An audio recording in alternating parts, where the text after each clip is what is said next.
ingat. Apa? Nama ibu siapa?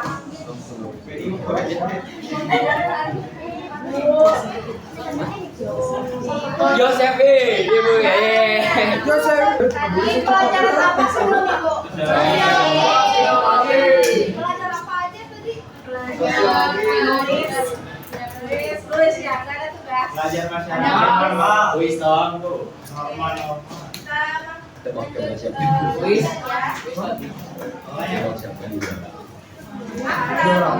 Randir. Asmaranina izin. Asmaranini izin. Salira. SMP Elmina. Oke, sebelum kita kita ice briefing dulu.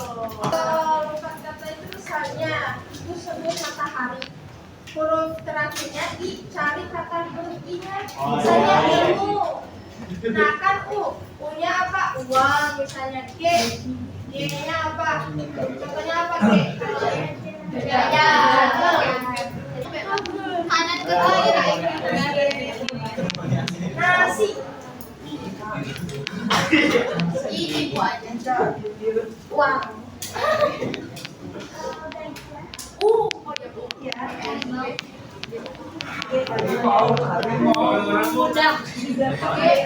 Kedua.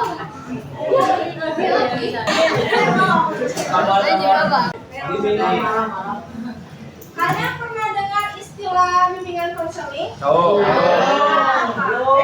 BK. Nanti bimbingan konseling BK.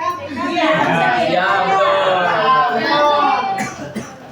Apa yang kamu pikirkan tentang BK? Pergaulan. Itu. Kasus. Curhat. Cerita. Benar. Sekarang pengertian bimbingan dan konseling.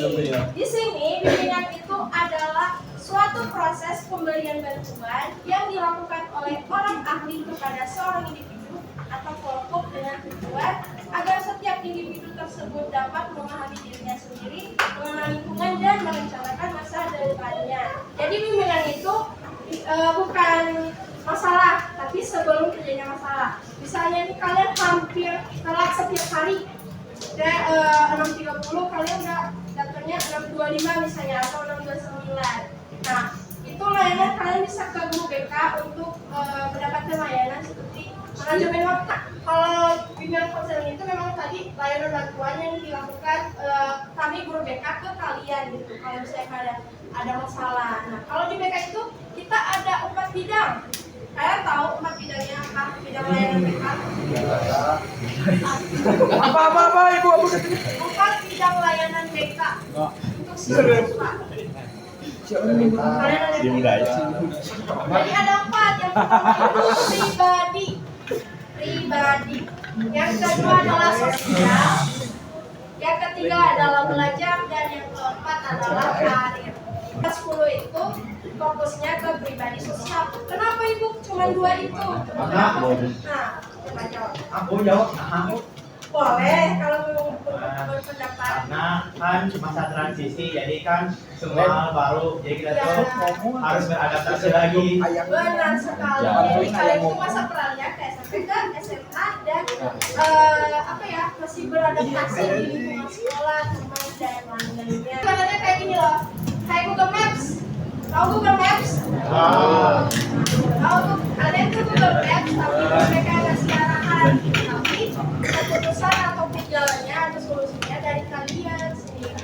Tujuan BK yang pertama itu merencanakan kegiatan penyelesaian studi dan perkembangan karir. Seperti yang saya jelaskan bahwa kita ada bimbingan karir. Salah satunya itu juga misalnya kalian tadi kelas 12 untuk bimbingan karir. Kedua adalah mengembangkan seluruh potensi dan kekuatan yang dimiliki. Kalian di sini udah paham dengan potensi kalian belum? Nah, terakhir yaitu fungsi bimbingan konseling. Ada di situ ada berapa? Pencegahan, pemahaman, perbaikan, pemeliharaan dan pengembangan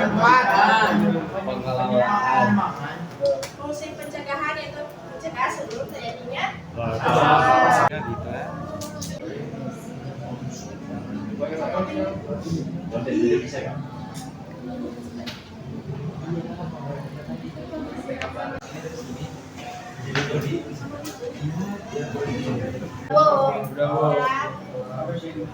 Makasih ya. Mari kita simpulkan tentang materi hari ini. Siapa yang mau bacain?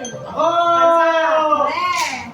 Gimana ke depan? Kesimpulannya boleh. Hey. Kesimpulan hari ini, materi hari ini. Bimbingan konseling adalah layanan bantuan profesional yang bertujuan membantu individu dan memahami diri, mengenali potensi dan merencanakan masa depan secara bertanggung jawab.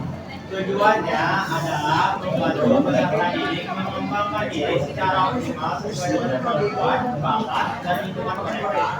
Fungsi bimbingan dan konseling meliputi mencegah masalah, memberikan pemahaman, perbaikan masalah yang ada, serta memelihara dan mengembangkan potensi peserta didik secara berkelanjutan.